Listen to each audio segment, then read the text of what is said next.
So welcome to this second part of the lecture series on the anatomy of the digestive system, where in this part we are going to look at anatomy of the small intestine as well as anatomy of the large intestine. If you remember well, in the first part of the lecture series, we talked about general concepts regarding digestive system anatomy, and we also looked at anatomy of the upper GIT, where we focused on anatomy of the mouth, the pharynx, esophagus, and the stomach. So in this second part, we are going to look at anatomy of the small intestine as well as anatomy of the large intestine. There are still other series that are yet to come, where we'll be looking at the extrinsic organs of the digestive system as well as development and malformations of the digestive system. So in this particular lecture, this will be our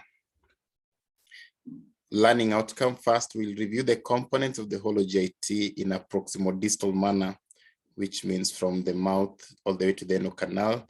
That you already know from the previous lecture. We're also going to review the histological layers of the gut wall. Again, that one you already know. So importantly, we are going to look at the segments of the small intestine and also look at the structure, organization, functions, and blood supply of the small intestine. So that will form a bigger part of our lecture today. After that, we're also going to focus on the large intestine, where we are also going to look at the structure, organization, functions, and blood supply of the large intestine. Then we will take a slight detour and talk about different segments of the intestines and how we can identify them histologically. So I'll be giving you some histological slides of different segments of the intestines, whether small or large. And we'll be using some characteristics that we laid down in the previous class so that we're able to identify them. I'll repeat for you those characteristics though. Lastly, we are going to describe the splanchnic circulation, and then we are going to highlight on portocaval anastomosis and its significance. So starting with the first agenda, the components of the hollow GIT in a proximal-distal manner. We did this in the previous class. We know that food enters the mouth, then goes to the pharynx, esophagus, then stomach. From there, food goes to the small intestine, which consists of duodenum, jejunum, and ileum in that order. Then food goes to the large intestine, in which case we'll be talking about the cecum, the colon, the rectum, and anal canal in that order. In that list, we also have the appendix, but food does not go through the appendix. So basically, those are the parts of the alimentary canal in order from above downwards, so from proximal to distal aspect. Remember also along the path of the GIT, we have various sphincters. The one between the pharynx and the esophagus is called the upper esophageal sphincter, being formed by the cricopharyngeus muscle. The lower esophageal sphincter, also called cardiac sphincter, is the one between esophagus and the stomach. Pyloric sphincter is between the stomach and the duodenum. The sphincter of Oddi is not really part of the alimentary canal sphincters per se, but it is a sphincter that controls entry from the liver and pancreas into the alimentary canal. It's a sphincter that controls the emptying of bile and pancreatic juice into the duodenum. But yes, we have the ileocecal valve, which controls entry to the large gut, or perhaps more accurately put, the ileocecal valve prevents reflux of material from the large intestine into the small intestine. Internal anal sphincter and external anal sphincter are both sphincters in the anal region, the internal being formed by smooth muscle, so it is involuntary. The external being formed by skeletal muscle, and therefore it is voluntary. Okay, so those we did last time, we just reviewed them. Histologically, the gut wall consists of 4 histological layers. The innermost layer, called the mucosa or the mucosal layer, consists of lining epithelium, lamina propria, and muscularis mucosa. The second layer, submucosa, consists of dense irregular connective tissue. It may or may not have some glands. The muscular layer is the third layer, consisting of inner circular muscle and outer longitudinal muscle, or inner circular layer of smooth muscles and outer longitudinal layer of smooth muscles in most parts of the alimentary canal, but there are a few exceptions. And then we have the outermost layer formed by what we call adventitia or serosa, depending on whether it has peritoneal lining or not. So these are the histological layers. I hope you remember the specific details about each layer from the previous class. We are going to use that concept in today's class when you're going to practically identify the histological segments of the GIT. So this image captures for you the innermost layer, mucosa, the submucosa, muscular layer, and adventitia. Remember also that there are 2 nerve plexuses within the wall of the GIT, the submucosal nerve plexus, located within the submucosa, controlled secretions, and myenteric nerve plexus, located within the muscular layer, control contractions. So I think that's a good recap. Now we can focus on the actual agenda of today's session. Small intestines. When you talk of the small intestine, we are referring to 3 structures: the duodenum, jejunum, and the ileum, in that order. So it extends from the pyloric sphincter all the way to the ileocecal valve. The junction between ileum and the cecum is the ileocecal valve.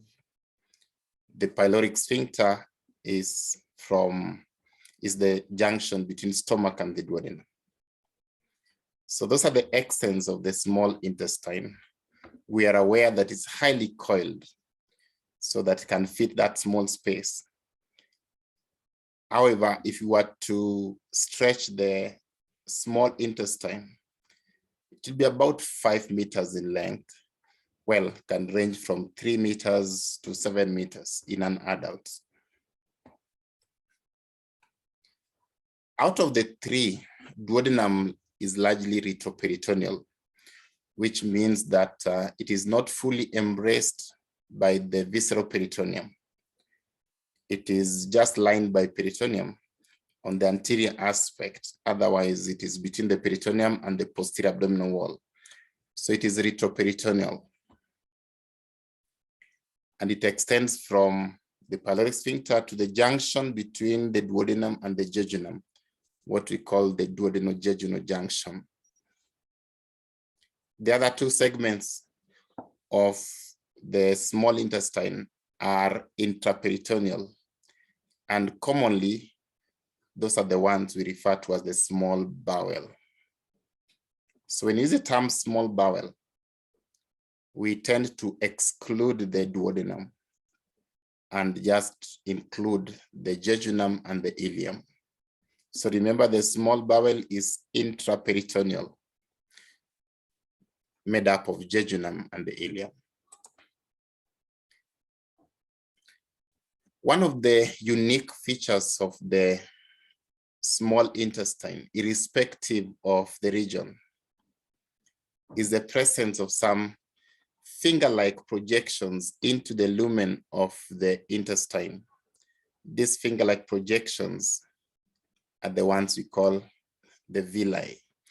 So I hope you can see in that slide the villi of the small intestine. These finger-like projections, they're macroscopic, you can see them. Very long, very many. The aim of these projections is to increase the surface area of the small intestine because of its various functions. Now, if you are to look at the cell types that line the small intestine, the epithelial lining of the small intestine, we are going to get some important aspects that also allude towards the functions of the small intestine.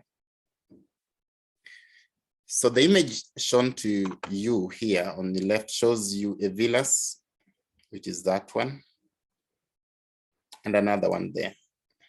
And we see epithelium lining the villus. Now, there are a number of cell types that will line the villus on that epithelium. Between adjacent villi, you have a depression. And these depressions are the ones we call the crypts of Lieberkühn. The crypts of Lieberkühn are present both in the small intestine as well as the large intestine. However, the villi are not present in the large intestine. They are unique to the small intestine. And so that's one of the things that make them stand out, the presence of the villi. I want us to state some of the cell types that line the villus portion of the epithelium. Then we're also going to state the cell types that line the cryptal portion of the epithelium. So the most abundant of the cell types that line the villi are called enterocytes. Enterocytes are basically columnar cells with microvilli. Now, microvilli are different from villi. Villi are these finger-like projections which are macroscopic. Now, you notice that the villi are lined by numerous cells. If you are to take an individual cell there and put it there, then you see these other finger-like projections from the apical cell membrane of each cell. These are the ones we call microvilli. So we have villi, yes, and we also have microvilli. A light microscope is not able to resolve a microvillus, but microvilli are usually compact, very close together. And so in light microscopy, it appears like some two lines running parallel appear like a brush border, and that is why we call it a brush border. So when you use the term brush border, it is just the light microscopic appearance of the microvilli. Because of the presence of the microvilli, this is an adaptation for absorption. So enterocytes are largely absorptive cells. This image captures for you the enterocytes and their microvilli, as you can see in that particular image. So these are the microvilli, these are the enterocytes which line here, but that big thing is a villus, and this is the crypt of Lieberkühn. The second most abundant cell type, well, maybe not most abundant, but still present within the lining of the villus epithelium, are the goblet cells. Goblet cells produce mucus. The function of the mucus is basically to protect the lining, but this protection could be just physical protection to prevent against friction, which means it lubricates the intestinal lining. Apart from lubrication, there are some components of this secretion that actually contain chemicals which can fight infections. So they are antibacterial, they have antibacterial properties.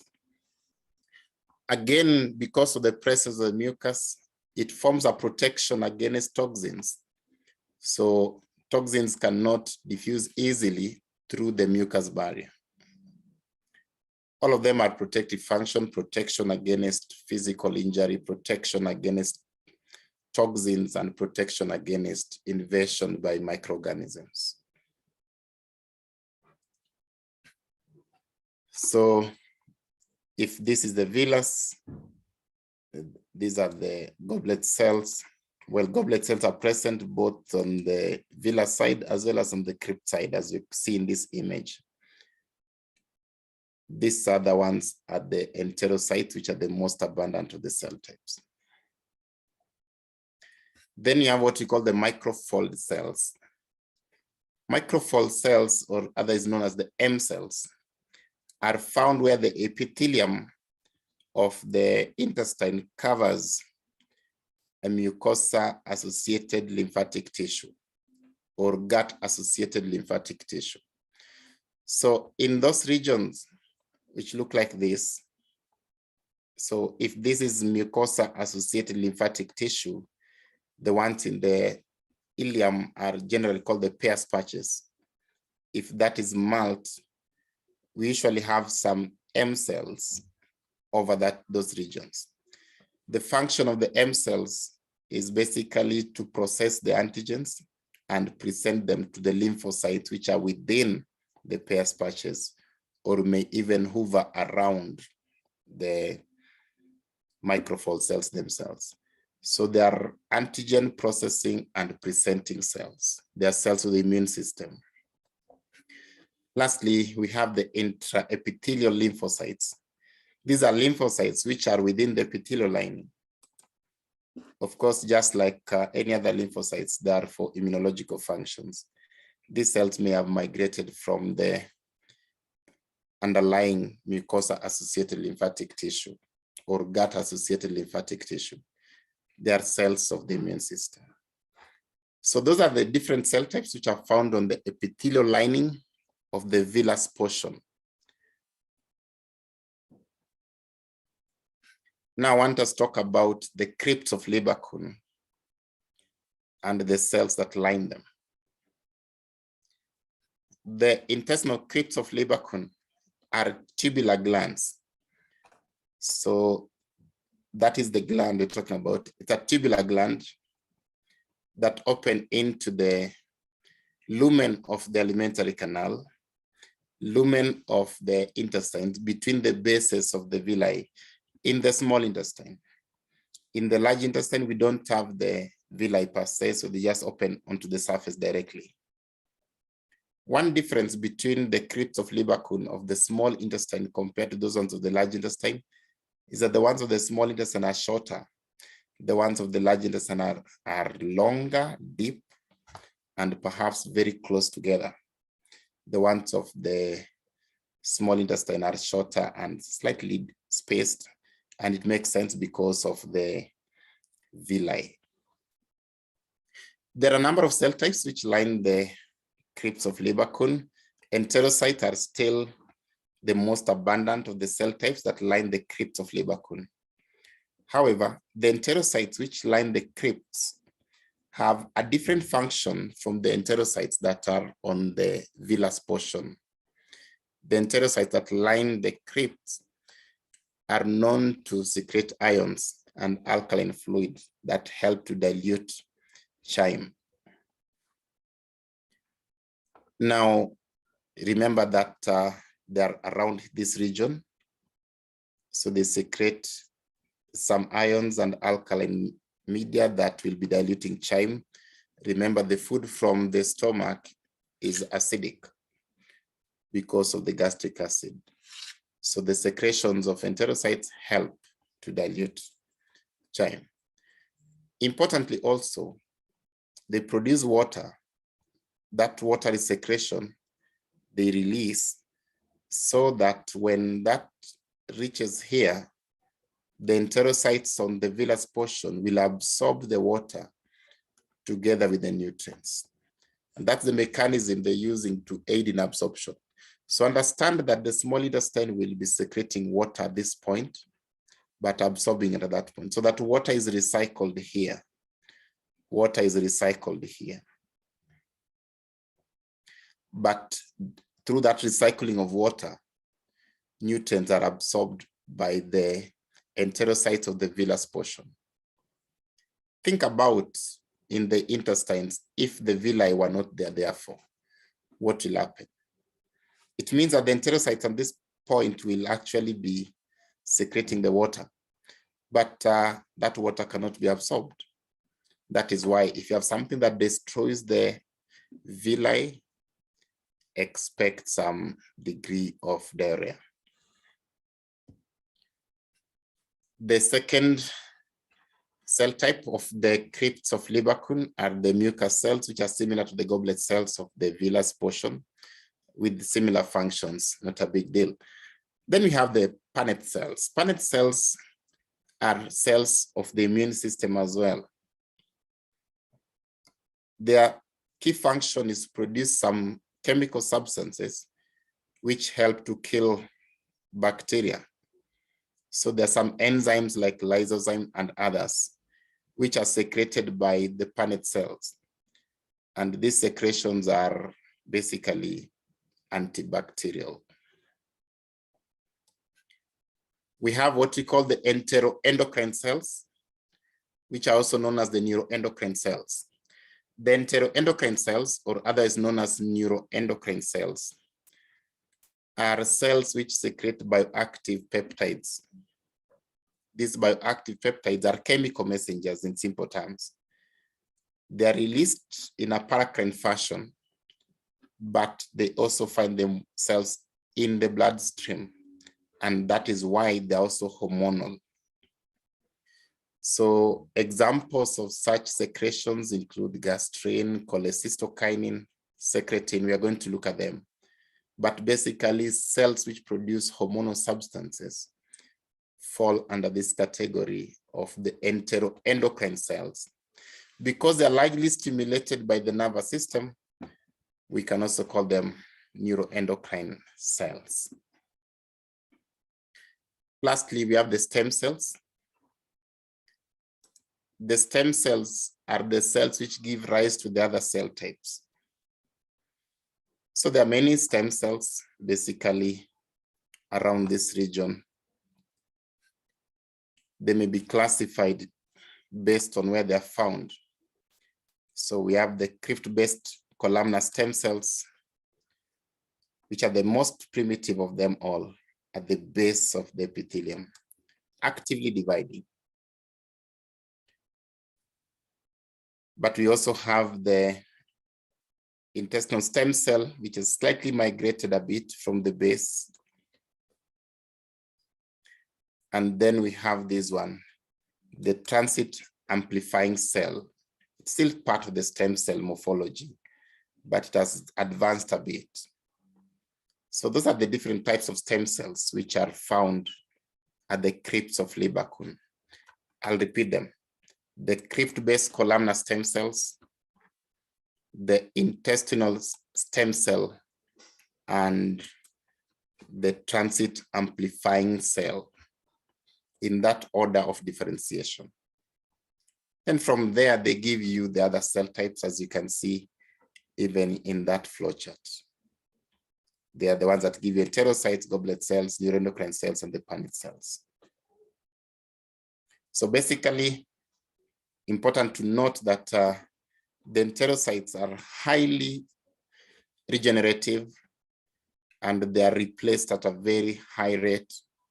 The lifespan being maybe 7 days, 5 to 7 days.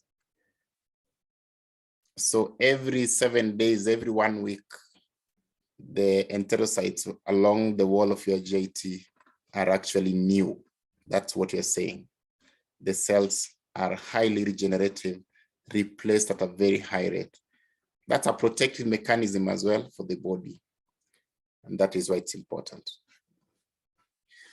Great. So those are some histological characteristics of the small intestine. But let's look at the different segments of the small intestine. Let's start with the duodenum. The duodenum is C-shaped. It lies in the level of the first to the third lumbar vertebrae. So the upper part here will be at the level of the first lumbar vertebra, and the lower part there, the level of the third lumbar vertebra. And so perhaps the second lumbar vertebra lies around this region. And that curvature of the duodenum is largely around the head of the pancreas. It is the widest part of the small intestine and measures about a fifth to a quarter of a meter in adults. The proximal part of the duodenum is a bit unique because that proximal part is intraperitoneal. That proximal part is commonly known as the duodenal cup. It is intraperitoneal. Usually that proximal part also lacks the normal folds that the small intestine usually have, which you're going to see, or in that image you can see them. So that proximal part is relatively smooth, or we can say it's featureless, but the other parts have a lot of circular folds, as you can see.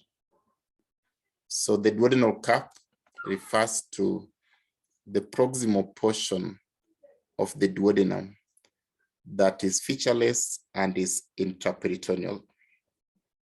That part usually balloon out during imaging and it appears like a cup, basically.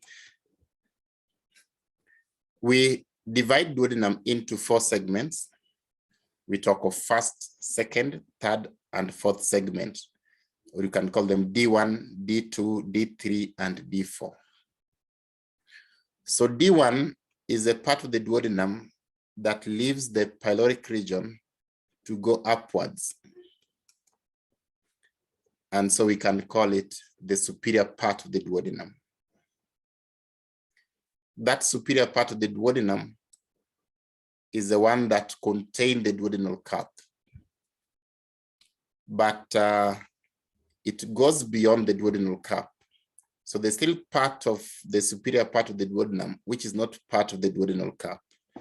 The duodenal cup is just the proximal portion of the superior part of the duodenum. It's just the proximal portion of D1. So anyway, that's the superior part that goes up, maybe from around there. And then we have what we call the D2. The D2 is the descending part of the duodenum. The second part of the duodenum is called the D2, the descending segment. As you can see, the descending segment is going downwards. What is unique about the descending segment of the duodenum is that it contains opening of the ampulla vata, or let me put it this way. The D2 segment has 2 openings. We have what we call the major duodenal papilla, which is the ampulla vata, and you have the minor duodenal papilla. The minor duodenal papilla is inconsistent. It is a variant one, to mean that's not present in everyone, but when present, it contains the opening of the minor pancreatic duct, the opening of the minor pancreatic duct. That is the one we call the duct of Wissang. Then the major duodenal papilla, or the ampulla vata, is the one that contains the opening of the major pancreatic duct, and it also contains the opening of the common bile duct. So the common bile duct and the major pancreatic duct open together at the major duodenal papilla. Remember, the minor pancreatic duct, also known as the duct of Santorini, the minor pancreatic duct opens at the minor duodenal papilla, while the major pancreatic duct open together with the common bile duct at the major duodenal papilla. The major pancreatic duct is what we are calling the duct of Wissang. I think I might have interchanged that. So take note, the major pancreatic duct is the duct of Wissang, and the minor pancreatic duct is the duct of Santorini. Okay, so this is the D2. So D2 will extend from the level of L1 vertebra to the level of L3 vertebra. And then we have D3. The D3 is this segment here that is running transversely. We call it the horizontal part or the inferior part or the third part of the duodenum, D3. This one is the part of the duodenum that crosses the midline. So it will cross the midline from the right to the left side. And because it will be taking the curvature of the lumbar spine, the D3 is convex anteriorly, although we don't see it, but convex anteriorly because it takes the curvature of the lumbar spine. And then we have the D4. So D4 is this segment here, the part of the duodenum that goes up. Because it's going up, we call it the ascending segment or the fourth segment. So all those segments are retroperitoneal, but at the junction between D4 and jejunum, we now have a peritoneum lining the jejunum. So remember, jejunum is intraperitoneal. At that point, therefore, there is the free margin of the peritoneum that is at that junction there. The free margin of the peritoneum that is at that junction is known as the suspensory ligament of Treys. The suspensory ligament of Treys is what is usually used to divide the GIT into the upper GIT and lower GIT. Remember, I told you that when you talk of upper GIT, the duodenum is actually part of the upper GIT, but we chose to discuss it here because of its common characteristics with the small bowel. And yes, it is part of the small intestine. So that's why I'm discussing this particular lecture. But when you talk of upper GIT, the duodenum is part of the upper GIT. So the ligament of Treys is around this point of the duodenal-jejunal junction. And that is the junction between upper GIT and lower GIT. I've already mentioned about the fact that the second part of the duodenum contains the openings of the pancreatic ducts, the major and the minor duodenal papilla. Now let's say something about the small bowel, jejunum and ileum. The jejunum and the ileum occupy the central region of the abdomen. They also occupy the lower parts of the abdomen. And basically, they lie within the boundary of the large intestine. You see, we have this small bowel central and the large bowel peripheral. That's one of the features we use to distinguish between the small bowel and the large bowel. Generally, the small bowel is attached to the posterior abdominal wall using mesentery, which means that the small intestine is suspended by the mesentery. And because of the suspension by the mesentery, the small bowel is largely mobile. You can move the intestines from one corner to another. They can move because of the suspension of the mesentery. This is what we are calling the mesentery. The mesentery is a double layer of the visceral peritoneum. So the visceral peritoneum come and cover the intestine and go back on itself. So forming that membrane, which you call the mesentery. Usually the mesentery has a number of functions, one of them being that is a path that will be followed by blood vessels, lymphatics, nerves, and basically it also has some antibacterial properties and anticoagulant properties in some situations. Now get it that the presence of the mesentery makes a region of an organ be intraperitoneal. So if an organ has a mesentery, that organ is considered intraperitoneal. And if an organ does not have a mesentery, that organ is considered extraperitoneal. So the small bowel is intraperitoneal. The duodenum was largely extraperitoneal or retroperitoneal because it doesn't have a mesentery. The presence of a mesentery makes a part of the JT become mobile. So this still shows you the mesentery of the small bowel and how the blood vessels will be running through it. Well, the small bowel is not the only segment that has mesentery. We also see the mesentery of the transverse colon there, which we call transverse mesocolon. There's also mesentery of the sigmoid colon, which we call the sigmoid mesocolon. So this is just the small bowel mesentery. The distal 30 centimeter of the ileum is often referred to as the terminal ileum.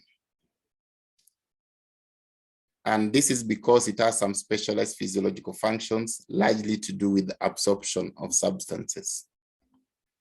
So when you use the term terminal ileum, you just refer to the distal 30 centimeter of the ileum. It's not the whole ileum. Right. I want us to state some differences between the jejunal segment and the ileal segment of the small bowel. Let's start with the length. In terms of length, jejunum is shorter than the ileum. The proximal 2/5 of the small bowel is the one occupied by jejunum, and the distal 3/5 of the small bowel is the one occupied by the ileum. So in terms of length, the ileum is longer. However, we don't have a sharp transition between jejunum and ileum. There's no sharp transition, it's a gradual transition. In terms of location, jejunum occupies largely the upper left infracolic region of the abdomen. So that will be corresponding to the left lumbar region and perhaps towards the left hypochondrium, but also coming to the umbilicus on the upper part of the umbilical region. The infracolic region is the region below the attachment of the transverse mesocolon. So that is usually the region just below the pancreas. But now remember, we're saying it is on the left side. So the left, we can put it simple and say that the jejunum is located in the left upper quadrant, but also extends towards the umbilical region of the abdomen if you think about the 9 regions. How about the ileum? The ileum is largely in the hypogastrium as well as in the left iliac fossa. So it occupies more of the lower right quadrant. In terms of diameter, usually the jejunum is wider than the ileum, both in external diameter as well as in internal diameter. In terms of the thickness of the wall, jejunum is thicker than the ileum. This is largely because of the presence of long villi projection, which are present in the jejunum. The villi of the jejunum are longer, and so that makes the wall become relatively thick. If you look at the arterial supply of the 2 segments, the arteries are extensive. There are several arteries in the jejunum, and that makes jejunum appear red on live specimens intraoperation. That's what I mean. If you look at jejunum in theater, it appears redder, deep red.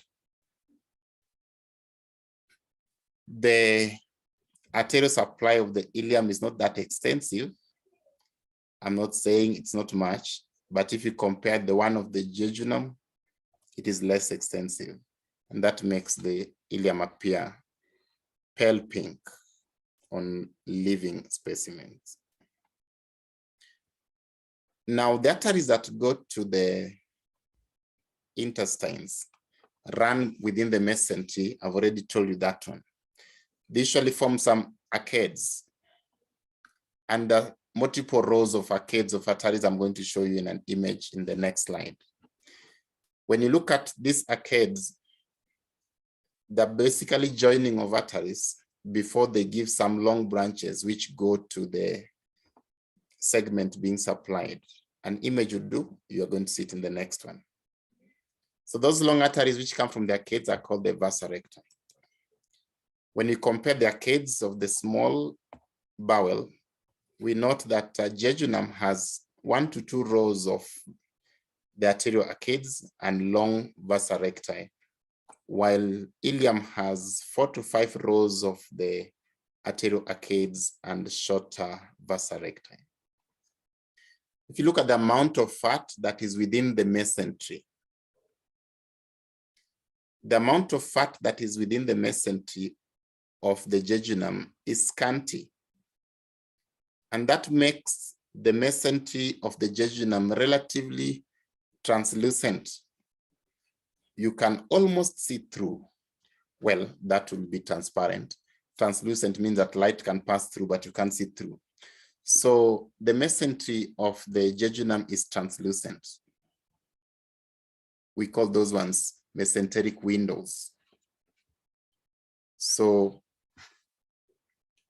jejunum has mesenteric windows, or you can call them peritoneal windows. These are translucencies between the vasa recti in the mesentery of the jejunum. Ileum has very thick fat so that you can't even, light cannot pass through the mesentery, even between the vasa recta. And so we say ileum does not have peritoneal windows or mesenteric windows.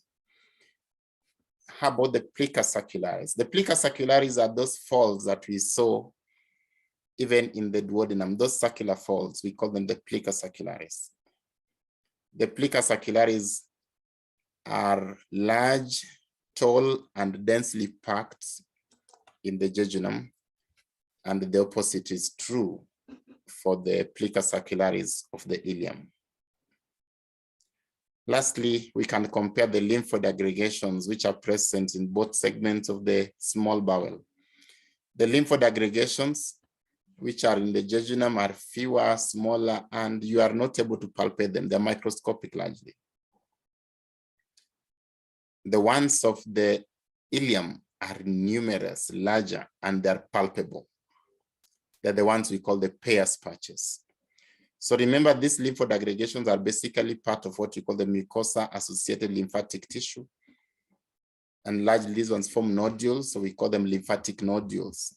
So those lymphatic nodules are fewer, smaller, and impalpable in jejunum, numerous, larger, and palpable in the ileum. And those are the ones we call the Peyer's patches, very prominent. This image, I'm using it to pick a number of differences between the jejunum and ileum. And I want us to understand the concept of the arterial arcades. So when blood vessels come to the through the mesentery to supply the bowel, in the first image for jejunum, we see that artery there. So we have some arteries that go, but we can see the connections between them. These are the ones we are calling the arterial arcades. In the jejunum, there are about 1 to 2 arterial arcades. And then the arteries which come from the arcades are the ones we call the vasa recti, very long vasa recti for the jejunum. There'll be fat within this peritoneum, but the fat of the jejunum is scanty, so you can see through, or basically see in quotes, light can pass through. And so we say that there are peritoneal windows present. Remember, the wall of the jejunum is thicker, and the lumen is also wider compared to the one of the ileum. The lymphatic nodules for the jejunum are smaller compared to those ones of the ileum, which are larger, and we call them Peyer's patches. The plica circularis, these are circular folds of the jejunum. They're longer and closely packed compared to the ones of the ileum, which are shorter, sparsely packed. Now look at the arterial arcades for the ileum. About 4 to 5 arterial arcades are present in the ileum. And usually the gap between the vasa recta there will be occupied by a lot of fat, and so it is basically opaque. There are no windows.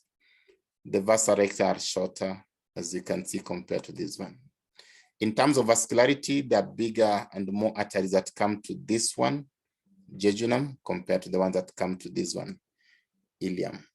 So we say that jejunum is more vascularized arterial-wise, and that is why it appears deep red compared to ileum that will be pale pink.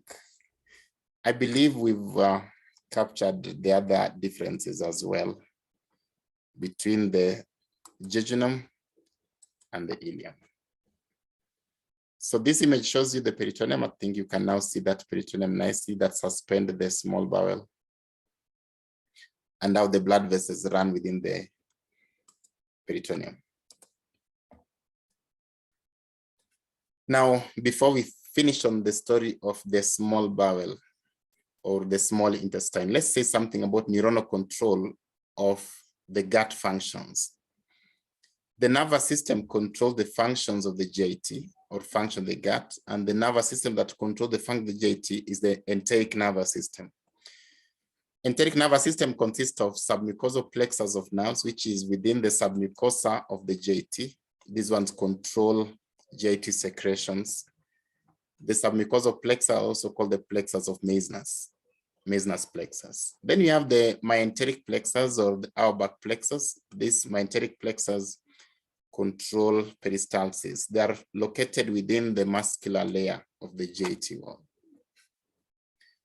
They are both controlled, so these are the nerves, myenteric plexus within the muscular wall, and the submucosal plexus within the submucosa. We can see in this image, the myenteric plexus will be slightly deeper compared to the submucosal plexus. Look at it from the distance from the mucosal surface. Even though there are two plexuses, they're both regulated by sympathetic and parasympathetic divisions of the nervous system.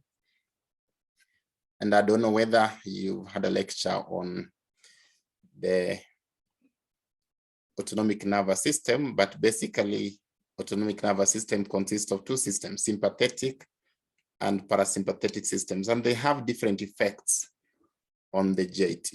For example, the nerve responsible for parasympathetic effects on the gut is the vagus nerve. The nerves responsible for sympathetic effects on the gut are called splanchnic nerves. Vagus nerve is the 10th cranial nerve. The splanchnic nerves are thoracic nerves which go to the abdomen to supply the abdominal viscera. In terms of peristalsis, sympathetic will inhibit peristalsis while parasympathetic increases peristaltic activity. In terms of sphincter tones, parasympathetic tend to relax the sphincters of the GIT like pyloric sphincter and anal sphincter, while sympathetic tend to make those sphincter contract so that the tone is increased. In terms of consistency of stool, if you compare these two, increased movement and open sphincters, it means that the stool that come out will be watery stool. But on the other end, if there are no contractions, which means no movements and along the wall, and the sphincters are tight, it means that when the stool comes out, it's hard. In terms of salivation, I've just put this one for the sake of completion, not necessarily related to the intestines. In terms of the type of saliva produced, parasympathetic help you to produce cupeus, watery saliva, a lot of watery saliva, while sympathetic help to stimulate mucoid saliva. In terms of gastric acid, parasympathetic stimulates acid production with the stomach, while sympathetic decreases acid production with the stomach. We can now talk about endocrine secretions of the small intestine, but basically these endocrine secretions are also related to those ones coming from the stomach. So we'll combine them together. Maybe just to take a note that there's a wide variety of chemical messengers which are secreted by either the nerve terminals of the enteric nervous system, the submucosal plexus basically, as well as the epithelium that line the GIT wall. The major sites where the hormones are produced are stomach, duodenum, and jejunum, but even the colon can also participate in hormonal production. There are many cell types which have been identified to produce hormones. We generally call them the enteroendocrine cells, as I've mentioned in a few minutes ago, or neuroendocrine cells. So many of them have been identified. Well, there are others like called enterochromaffin cells, which produce serotonin, and enterochromaffin-like cells, which produce histamine. But the others are called enteroendocrine cells. There are many types. It is believed that, it is known that these chemicals are primarily paracrine, which means they affect neighborhood cells. However, they're occasionally found in the bloodstream, and that is why we consider them hormonal as well. They're part of what we call the diffuse neuroendocrine system, which means a system of cells stimulated by the nervous system to produce hormones.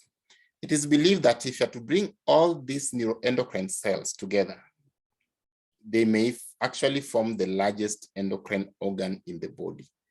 But they are scattered, they're diffused, they're scattered all over.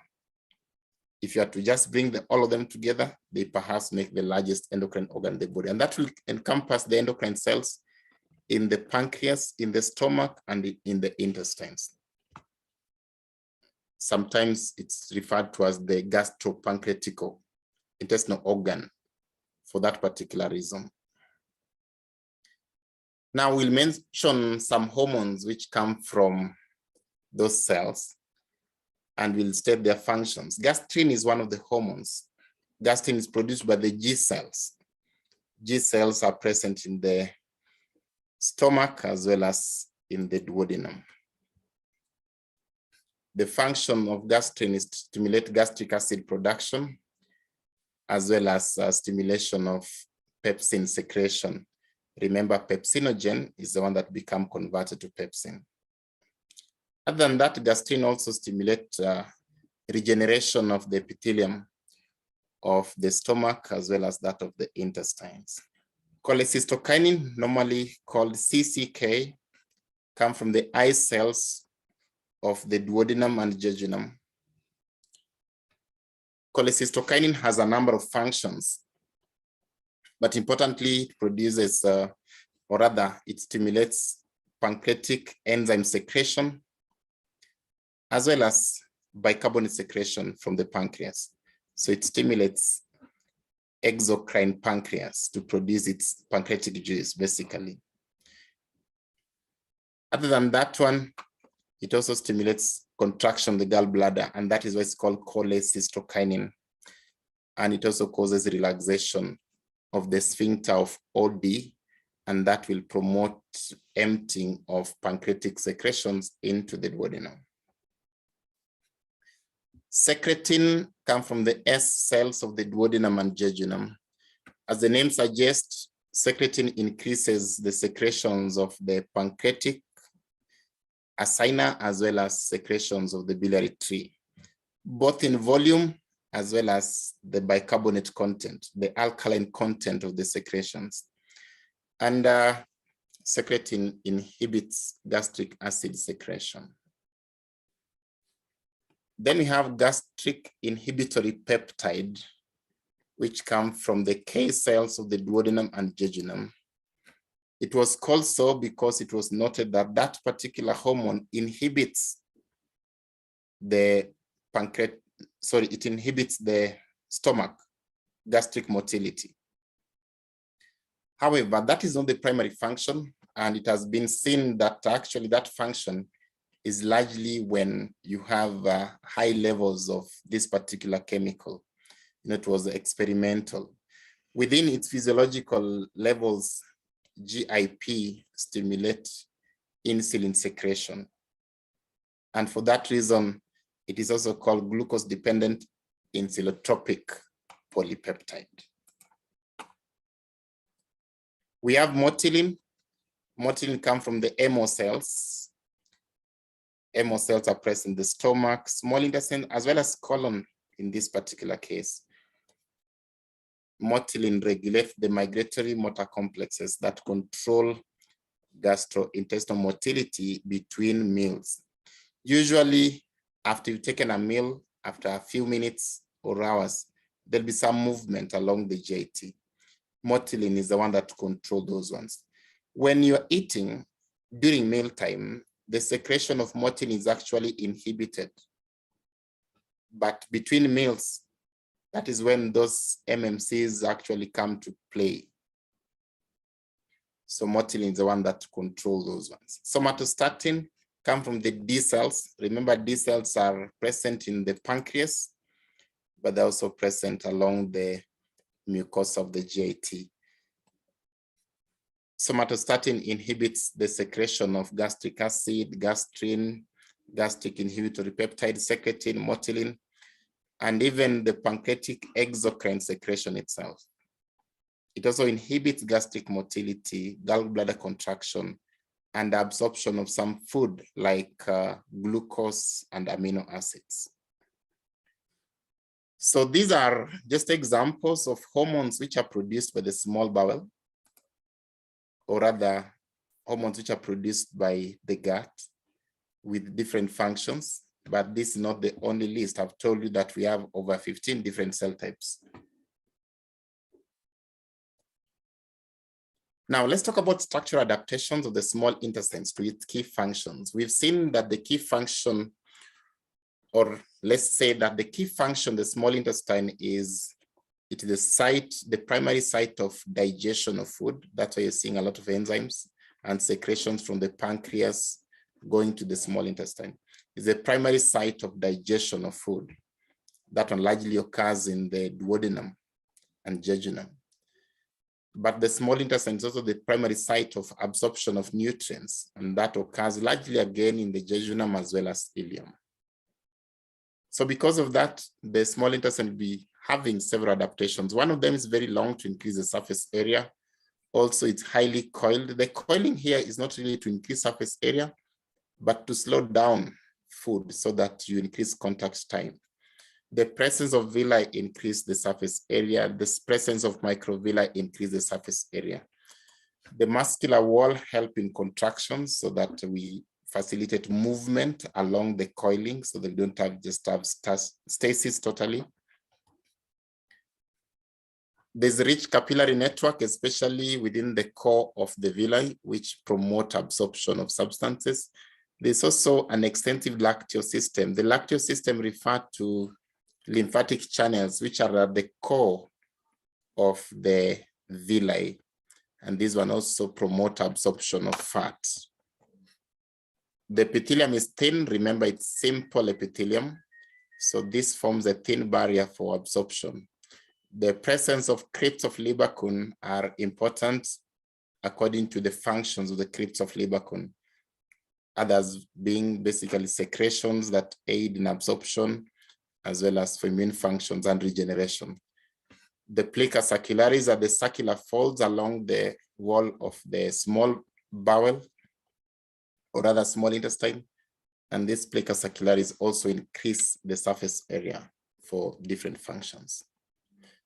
Great, so that's the story of the adaptations of the small intestine. One last thing about the small intestine is the arterial blood supply.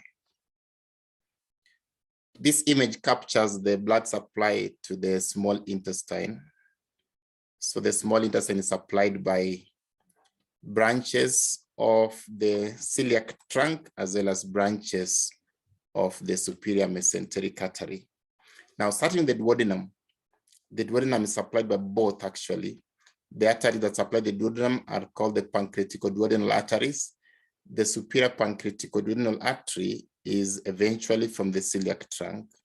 The inferior pancreaticoduodenal artery is eventually from the superior mesenteric artery. That tells you something about the embryonic origin of the duodenum. We are going to state it when you look at the development and malformations of the GIT. Jejunum and ileum are supplied by corresponding branches from the superior mesenteric artery. So we have jejunal arteries or jejunal branches of the SMA, and we have ileal branches of the SMA as well.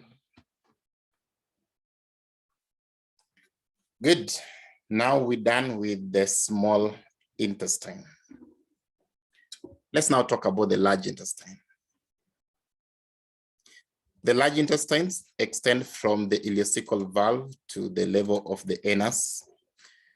It's largely located around the loops of the small bowel. As you can see in that particular image, we mentioned that the large bowel is peripheral.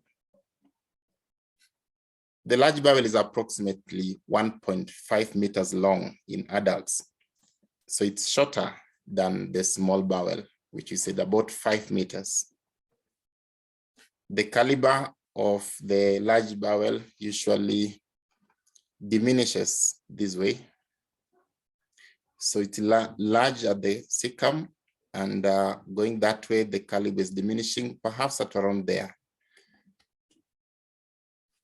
So that from the sigmoid, so the bowel caliber is smallest at the descending colon. Then it begins again to widen at the sigmoid colon, and again wide at the rectum. In terms of the components of the large bowel or large intestine, we have the cecum, which is that one. Attached to the cecum is that one, the vermiform appendix. We also have the colon, and remember that there are different segments of the colon: the ascending colon, hepatic flexure, also called the right colic flexure, the transverse colon, the splenic flexure, which is also called the left colic flexure, the descending colon, and the sigmoid colon. Out of those, the ascending colon and the descending colon are fixed. They are retroperitoneal. They don't have a mesentery. The transverse colon and the sigmoid colon have mesocolon, transverse mesocolon and sigmoid mesocolon. So they are intraperitoneal. Then down there we have the rectum, which is very wide, and the anus. The anus consists of two sphincters: the internal sphincter, which is smooth muscle, and the external sphincter, which is skeletal muscle. In terms of external appearance that is unique to the large intestine, we have the tinea coli, which are bands of smooth muscle. The longitudinal layer of muscle exists in bands. There are 3 of them. We call them the tinea coli, very unique to the colon or large bowel. Then you have hostrations. Hostrations are believed to come about because the colon itself is longer than the tinea coli. And so the colon must fold to form those circulations. We call them circulations or hostrations. So this is the tinea coli, a band, and this is the circulation. From inside, if you look at it from inside, you see these projections from inside. Those are the circulations. Then externally, the large bowel also has what we call appendices epiplocae. When you talk of appendices epiplocae, we're referring to fat tags. These are the fat tags which are attached to the large bowel. Or these ones here, closely related to the tinea coli though. So they are present in the large bowel. You didn't talk about them in the small bowel. So while we're there, I want you to think through the anatomical differences between the small bowel and the large bowel. Think about them. Anatomical differences between the small bowel and the large bowel. Now, in terms of histological structure, the large bowel resembles the small bowel in a number of ways, except that the large bowel does not have the villi, and also the plica circularis, or what we call the circular folds, are absent in the large bowel.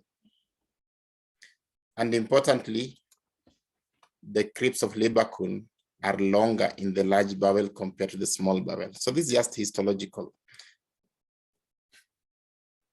There are more goblet cells in the large bowel than in the small bowel. And remember, the large bowel has the tinea coli, which you don't have in the small bowel. So those are just histological unique differences, but what I've asked you, gross anatomical differences, I hope that you can pick them up. In terms of blood supply to the large bowel, the right side of the large bowel receive blood supply from branches of the superior mesenteric artery. So we have that artery there that give you branches that supply the cecum, the appendix. We call that artery the ileocolic artery that supply the cecum, so supply the appendix and some part of the ascending colon.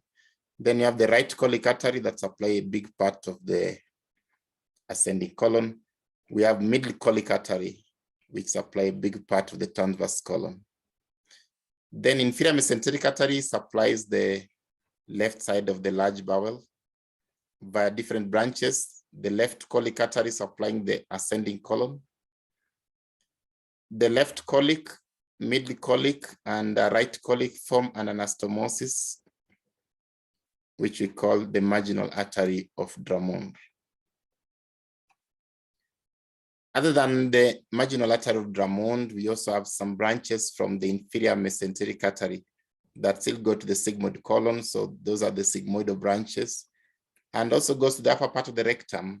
That artery is called the superior rectal artery. The veins that drain the large bowel will follow the same pattern and go via the inferior mesenteric vein and superior mesenteric vein. The inferior mesenteric vein joins the superior mesenteric vein, and the superior mesenteric vein joins the splenic vein to form the portal vein, which goes to the liver. Okay, now I want us to do something practical. I want you to be able to identify some segments of the GIT according to the histological slides that I'll be giving you. And this is a time I'll be expecting responses from you. So we'll be using the chat for the responses, and I want it to be quick so that we can do it quickly. Before that, maybe just to remind you that if you want to identify a segment of the GIT wall, there are some things that can guide you. We did this in the previous class, but let me just repeat them. You can rely on the type of the epithelium. So look at the type of epithelium. When you are at the level of the intestine, remember this epithelium is simple columnar. Also at the level of the large intestine, simple columnar. So maybe the epithelial type will not help us to distinguish different parts of the intestine, but will help you to distinguish parts which are not of the intestine, like esophagus and the like. Well, the anus will be unique because it will be lined by stratified squamous.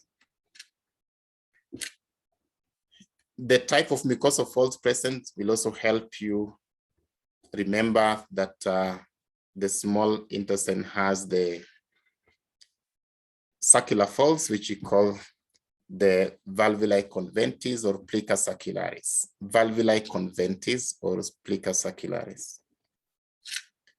The presence and amount of the goblet cells will also help you remember the number of goblet cells increase as you go down. The presence of microvilli will help in identifying the regions which are absorptive The presence of mucosal glands will also help you, but this one is largely distinguishing stomach from the other parts. Remember, the intestine will just be having the crypts of Lieberkühn. Presence and amount of malt will help you to distinguish ileum from the rest of the other segments of the small bowel or other segments of the intestine. How about in the submucosa? The presence of submucosal glands of Brunner will help you to pick the duodenum different from any other part of the intestine. And in the muscularis propria layer, all of them are of smooth muscle, fine, and the volume may not matter much unless it's a region of a sphincter. The number of muscle layers will also not matter much if you are in the region of the intestines only, but that helps you to distinguish what is, if it is on the stomach, we'll be able to see 3 layers instead of 2. Importantly, however, the outer longitudinal layer will help you to distinguish the colon from the other parts of the intestines. Then also look at the amount of mucus which is in the lumen. If the amount of mucus in the lumen is more, then that tells you in the lower parts of the gut as opposed to the upper parts of the gut. So I want you to use those parameters to help you identify the parts of the intestines I'm going to show you. That is slide number 1. It's a single plate, just mean that one. And this one, I've already shown it to you, so I'll skip it. This one is just showing you the villi. Point to note, when you see villi, you know you are looking at small intestine. If a region does not have villi, it is not small intestine. If a region has villi, it is small intestine. Slide number 2. This is showing you something in the lumen. You can see mucus in the lumen. So we know that we are looking at a region which are on the lower part of the JT. Also look at the number of goblet cells. This is what we call many. So there are a lot of goblet cells.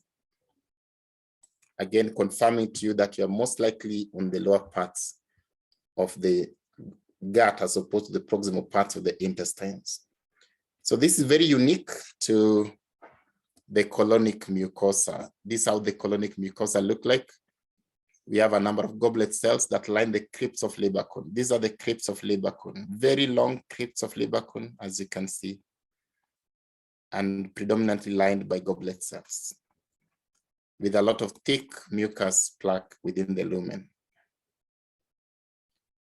Okay, so now this is where I expect you to start giving me your choices, and you'll use the chart to just identify the parts of the JT that I'll be displaying to you. So this is a low magnification. That is what you see at lower magnification. I'm giving you time to see it. Now I'm on the second magnification. So this is the mucosa, submucosa, muscularis propria, inner circular, outer longitudinal layer. Third magnification, showing you in the mucosal layer and the submucosal layer. Okay, so let me call that question 1. Okay, question 3. I want you people to identify that one. Which part of the alimentary canal is this one I've given you?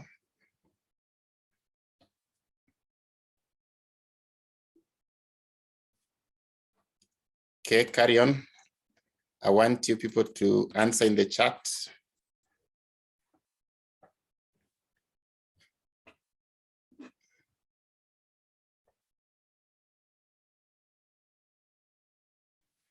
Okay, good. Most people have indicated duodenum, and that is very true. You can see, maybe I take it to that magnification. So you see villus projections telling you that you are in the small intestine. Then you see submucosal glands, and that is a giveaway for the duodenum. Okay, slide number 4. So I'm calling it question 4. It's a single plate, and that is how it looks like. Which part of the GIT will this be? Use the chat to answer.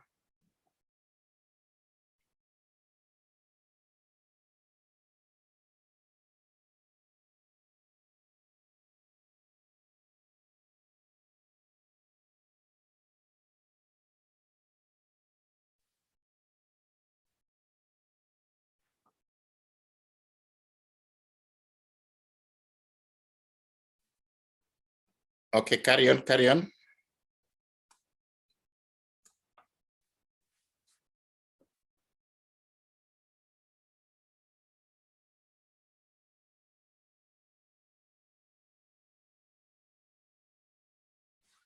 Okay, I close it there.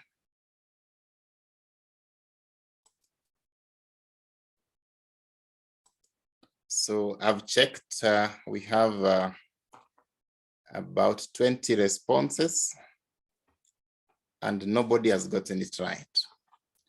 So look, the lumen is there. We can see many projections into the lumen. These are villi, telling us that this is small intestine. So we're debating between duodenum, jejunum, or ileum. Look at this region here. There are several glands within the submucosa before the muscularis propria. That makes us single it out as duodenum. So that is still duodenum. Okay, slide number 5. Single slide. Which part of the GIT would this be?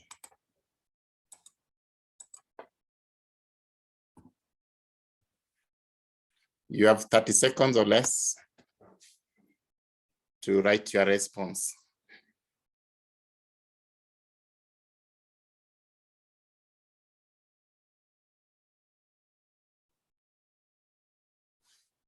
Okay, the chat is now enabled for you. You can write your responses now.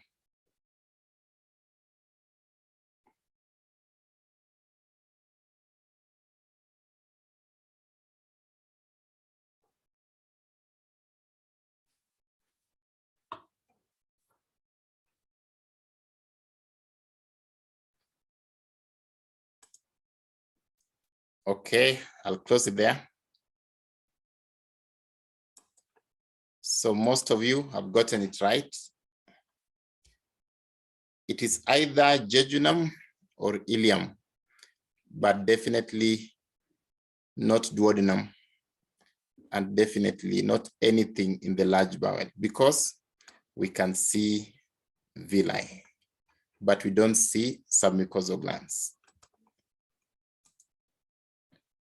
Slide number 6. So this is a longitudinal section through the bowel, longitudinal as opposed to cross-sectional. That means that this is the outer longitudinal layer of muscle, and this is the inner circular layer of muscle. This is submucosa. The blue region is submucosa. And so this is the mucosa. Okay, with that in mind, write for me your thoughts on slide 6. Which part of the GIT would this be? I have that magnification and a higher magnification, which is that one. So you are debating between those two. That one and the previous one to make your verdict. I'll leave it at the lower magnification because it's better. But remember that the higher magnification of it. Okay, write your comments on the chat.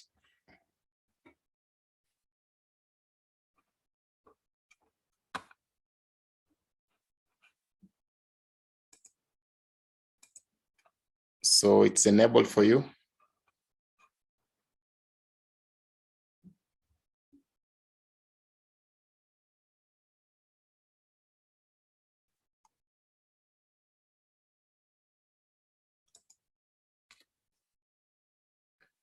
Okay, I'll close it there. So 50% of you gotten it right and 50% missed it. These ones are the circular folds of the small bowel, telling you that this is small bowel. Well, the other evidence that tells you that this is small bowel is this one, the villi. Look at them. There are very many villi. That's villi, that's another villi. So there are many villi here. And then let me take that lower magnification. So remember, I've told you these are longitudinal section. So the circular folds will appear like this. There are folds of the submucosa, which are translated onto the mucosa. Now these folds are very long and very close together, very characteristic of the jejunum. Remember, I told you the plica circularis are longer, larger, and closely packed in the jejunum. Okay, slide number 8. Again, a longitudinal section. We can confirm that we can see the villi, so it's small intestine. We can confirm that we see the plica circularis. These ones are relatively spaced out compared to what we've seen in the previous one. So that is one, that's another one. There's a space there and that's another one. So we can make a guess that most likely we are looking at either the ileum or the duodenum, but then look at the submucosa, there are no glands. So that makes this one the ileum. And what do you notice there? That is a mucosa-associated lymphatic tissue, characteristic of the ileum. Very many in the ileum, that's one of them. Look at the epithelium of the ileum at a high magnification. You see a brush border, telling you that this is absorptive epithelium. So that is ileum. I've given you that one.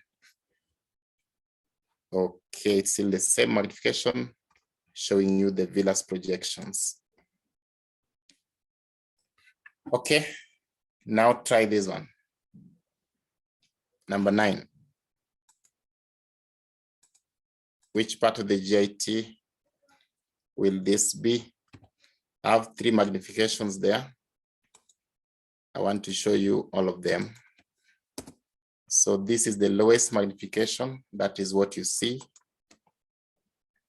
Again, still longitudinal section through the intestines.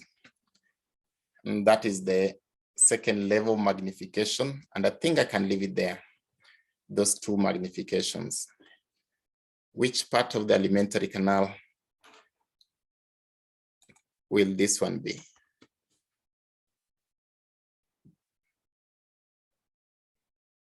Okay, the answers are coming. So far, so good. Okay.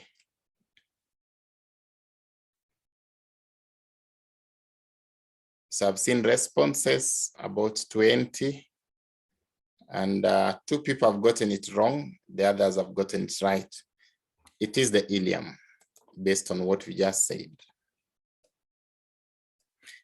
At high magnification, again, you can appreciate the brush border of the ileum there.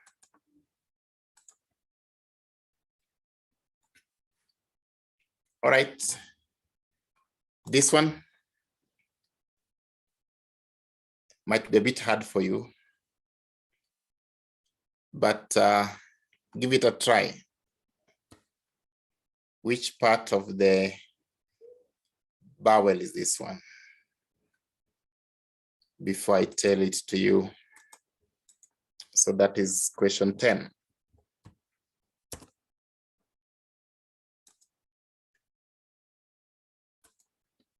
It's just a single plate like that.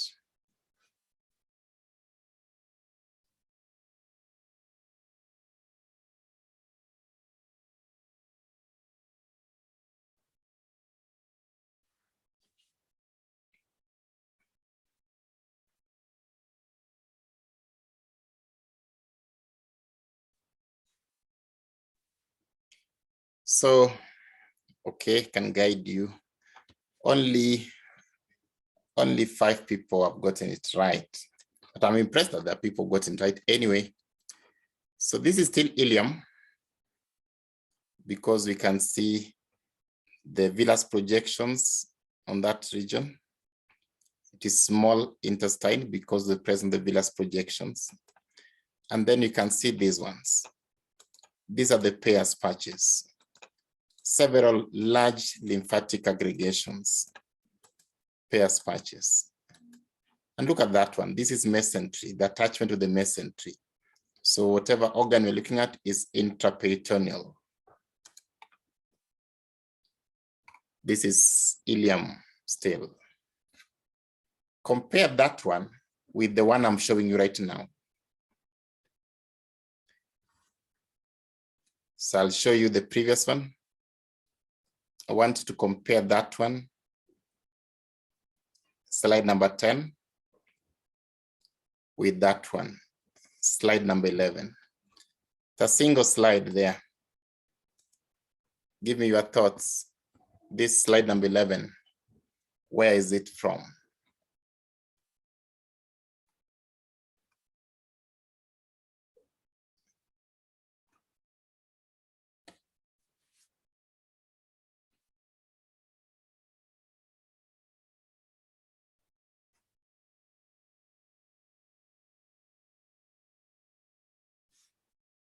Carry on, write something.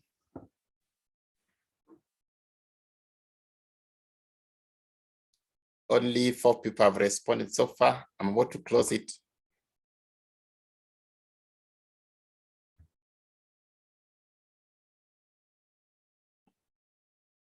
Okay, I'll close it there. I have 15 responses and 2 people have gotten it right. This one is the appendix. So how do you know it's the appendix?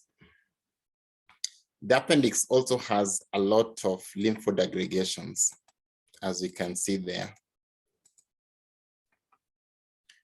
But the appendix does not have the villi. So there are no villi. So the presence of several lymph node aggregations and the absence of the villi make this one the appendix and not the ileum. Okay, another one. I have about 16 slides, so don't worry. We're almost done with them. That's number 12. What do you think? Which part of the GIT is that one? So I have 3 levels of magnification. This is the lower level. That is the middle level of magnification. And that is the highest magnification I'm giving you on the mucosa. So I'll take it back to the lowest magnification. Write down what you think. That is the highest, that's middle, and that's lower.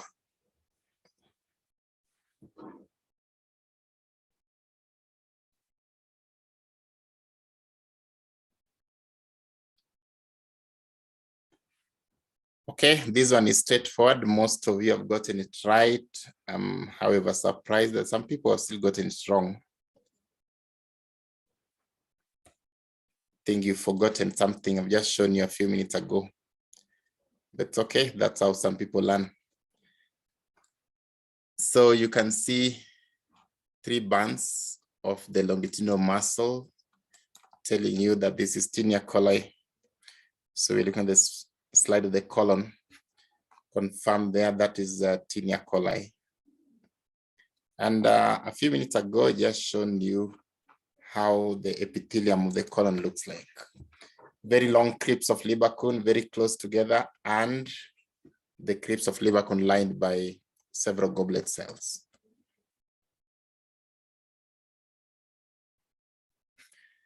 This one is a single slide. I'm using this to show you the mucosa of the rectum. Very thick mucus secretion within the lumen. Several goblet cells. This is how the mucosa of the rectum looks like. So I've taken 13, and I'll give you 14.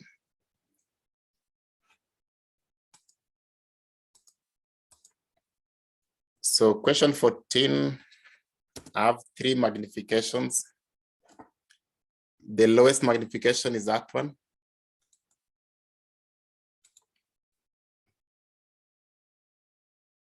So look at the folds. Remember, it's a cross section. Those are the folds.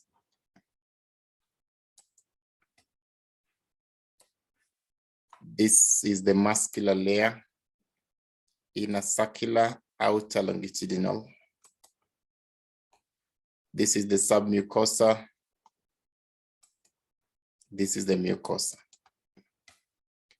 And in the mucosa, that is the outline of the mucosa. Okay, write down which part of the GIT would this be?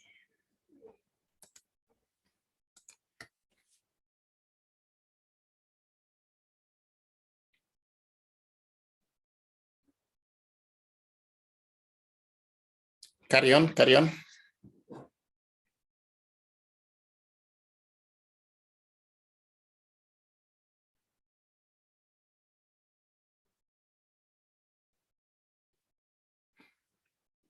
Okay, you fear this one seemingly. 10 people have responded. We can work with that. Now I have 15. Out of the 15, only one got it right. So maybe it's a hard one. Let's look at it from here. So we have a cross section. And you're seeing some folds cut in that manner. It means that these folds are running longitudinally. The only parts of the GIT with longitudinal folds are esophagus and the rectum. To distinguish the two, we then look at the higher magnification of it, so that we look at the type of epithelium. So the epithelial type is simple columnar. We can see several goblet cells, and we can see very thick mucus plaque within the lumen. This is rectum. It is not esophagus. If it was esophagus, we'll see stratified squamous non-keratinous epithelium. There are no mucus in the lumen. But also pick this. In the submucosa of this esophagus, we expect some glands. Here, we don't have glands. So that is still the slide of the rectum. All right. Now we can finish with the last part of the lecture. So this will be quick. We are going to describe the splanchnic circulation and highlight on the portocaval anastomosis and its clinical relevance. So this is splanchnic circulation. Blood flow to the digestive system is what I call the splanchnic circulation. From the aorta, there are 3 arteries that go to the digestive system. We have the celiac artery, the superior mesenteric artery, and the inferior mesenteric artery. These 3 arteries are branches of the abdominal aorta. The arteriotorial celiac artery supplies the derivatives of the foregut. Superior mesenteric supplies derivatives of the midgut. Inferior mesenteric supply derivatives of the hindgut. The junction between the foregut and the midgut is a duodenum, and the junction between the midgut and the hindgut is a transverse colon. Therefore, we will expect duodenum to be supplied by both branches of celiac artery and SMA, and you'll expect the transverse colon to be supplied by branches of SMA and IMA. Celiac artery, in addition to supplying the foregut, the hollow GIT, it also supplies other organs of the digestive system derived from the foregut, like the liver, the pancreas, and related to that one also the spleen. And that is why you're seeing that kind of distribution of the celiac artery. Now, wherever the arteries go to, remember they'll be supplying different organs there. Let's consider the ones that go to the intestines. They supply the intestine. So there'll be a capillary plexus within the intestinal wall eventually. From the capillary plexus, you have veins. The veins which come from the intestines, superior mesenteric vein, inferior mesenteric vein, and the veins related to the blood supply to the stomach, like left gastric vein, right gastric vein, and the like, they all join together with the vein from the spleen to form what we call the portal vein. So the gut veins and the splenic vein join to form the portal vein. Therefore, portal vein carry deoxygenated blood from the digestive system. The blood in the portal vein goes to the liver. That blood is deoxygenated, but it's going to the liver. That means that it can't be the only source of blood supply to the liver. So in addition to that, the liver also receives blood supply from a branch of the celiac artery, which we call the hepatic artery. This is what delivers oxygen to the liver. Therefore, we can say that the liver has two sources of blood supply. The portal vein, which delivers nutrient-rich blood to the liver. The nutrients having come from the intestines.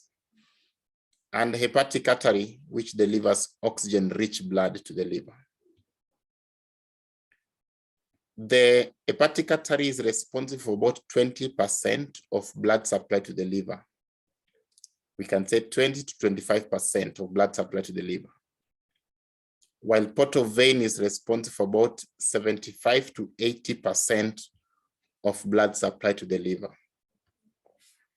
The two circulations, one with oxygen and the other one with the nutrients, both mix within the capillaries in the liver. The capillaries in the liver are sinusoidal capillaries. So they all mix in the liver sinusoids. And from the liver sinusoids, we have veins. Standardly, conventionally, we have three veins which drain the liver. The right hepatic vein, middle hepatic vein, and left hepatic vein. These three hepatic veins drain the liver and take blood from the liver all the way to the inferior vena cava. So that is the splanchnic circulation. Now, based on that, there's what we call portocaval anastomosis. Portocaval anastomosis, which is also called portosystemic anastomosis, refer to connections of veins. Anastomosis is a connection of vascular channels. In this case, it's anastomosis of veins. Veins of the portal circulation, which means the blood that passes through the liver, and veins of the systemic circulation, the veins that take blood to the vena cava without passing through the liver. Now get that right first by understanding what is the meaning of portal. When you use the term portal system, it refers to the existence of two capillary beds within one cardiovascular circuit. Think about the normal cardiovascular circuit. We have the heart giving you arteries, then arterioles, then capillaries, then venules, then veins, back to the heart. That's the normal, the conventional cardiovascular circuit that we know. A portal system has two capillary beds in one circuit, which means from the heart you have arteries, then arterioles, then capillaries within an organ. Then there's vascular channel that connect that capillary bed and another capillary bed. For example, here, blood from the heart go to the aorta, arteries, then those three arteries of the gut, then capillary plexus within the intestines. From the intestines, you have the portal vein, vascular channel that connect the intestines to the liver. Then in the liver, you have another capillary bed before the blood goes back to the heart. So the existence of two capillary beds is what we call a portal system.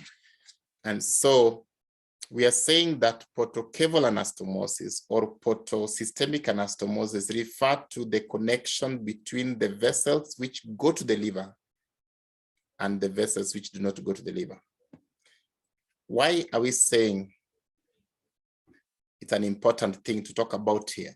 It's important to talk about it because in cases where blood in the liver cannot find its way back to the inferior vena cava, maybe the hepatic veins are blocked, sites of portosystemic anastomosis provide a collateral channel via which blood that was supposed to pass through the liver can still go to the heart without passing through the liver to the inferior vena cava. There are a number of sites with portocaval or portosystemic anastomosis. And I'll give you those sites, but I'll also give you the clinical implications of the same. That in cases of portal hypertension, which is what happened when you have blockage of the portal circulation, those sites of portosystemic anastomosis may open up, the capillaries will dilate, engorge, so that they can allow blood flow in the reverse to other regions, and that will give us different clinical entities. So one of the sites of portocaval anastomosis, the lower part of the esophagus. Why do we say so? The lower part of the esophagus is drained by the left gastric vein, which can take blood to the liver, so it is portal, but it's also drained by the azygous vein. The esophageal veins join the azygous venous system, which take blood to the superior vena cava. So that is a systemic vessel. In cases of portal hypertension, the vessels around the low esophagus will therefore dilate, and that is what we call esophageal varices. These ones usually present with bleeding. So there'll be pain and also bleeding when these patients swallow. They feel a lot of pain and they can even vomit. When those capillaries rupture, they can even vomit blood. Another site is the anterior abdominal wall. Why do we say it's portocaval anastomotic site? Because we have some veins which come from the anterior abdominal wall, pass through some veins around the ligamentum teres of the liver, taking blood all the way to the liver. So those ones are considered portal. But again, on the anterior abdominal wall, we have the superior and the inferior epigastric veins, which take blood to superior and inferior vena cava respectively. So they're systemic. If there is portal hypertension, you'll have reversal of blood flow in the veins around ligamentum teres all the way to the anterior abdominal wall. In that case, the blood vessels from the anterior abdominal wall will be radiating away from the umbilicus, giving us the appearance of what is commonly called the caput medusa. Third site is the rectum. Rectum is drained by the superior rectal vein, which goes to the inferior mesenteric vein, so it is portal. And we have the middle and inferior rectal vein, which take blood to the internal pudendal vessels, which is basically systemic. That one will eventually go to the inferior vena cava. If you have portal hypertension, these vessels also dilate, and we call that one rectal varices. Another site is the region around the spleen. the splenic vein anastomosis with the branches from the tributaries of the renal vein and tributaries of the suprarenal vein. The left renal vein, left suprarenal vein. There could be other veins around there like gonadal that could also still anastomose the splenic vein. In case of portal hypertension, usually there's a connection between those vessels, which is very prominent. We call that splenorenal shunt. Lastly, we can talk about the retroperitoneum. And in this case, we are thinking about the duodenum, pancreas, ascending colon, and descending colon. The veins from those regions would be draining them. So they could be the veins related to the tributaries of the superior mesenteric. That would apply for duodenum, pancreas, and ascending colon, or the veins related to the tributaries of the inferior mesenteric. That will apply to the descending colon. Those ones are portal. But those regions could also be drained by the veins that drain the posterior abdominal wall, which are lumbar veins. And that is systemic. So it's also a site of portal systemic anastomosis. We may not have a clinical entity to that effect. Great. Now we are done with the second part of the lecture on the anatomy of the digestive system. Our next class will be on anatomy of the extrinsic organs of the digestive system. So I know I've stretched you, but we're done now. We'll stop there.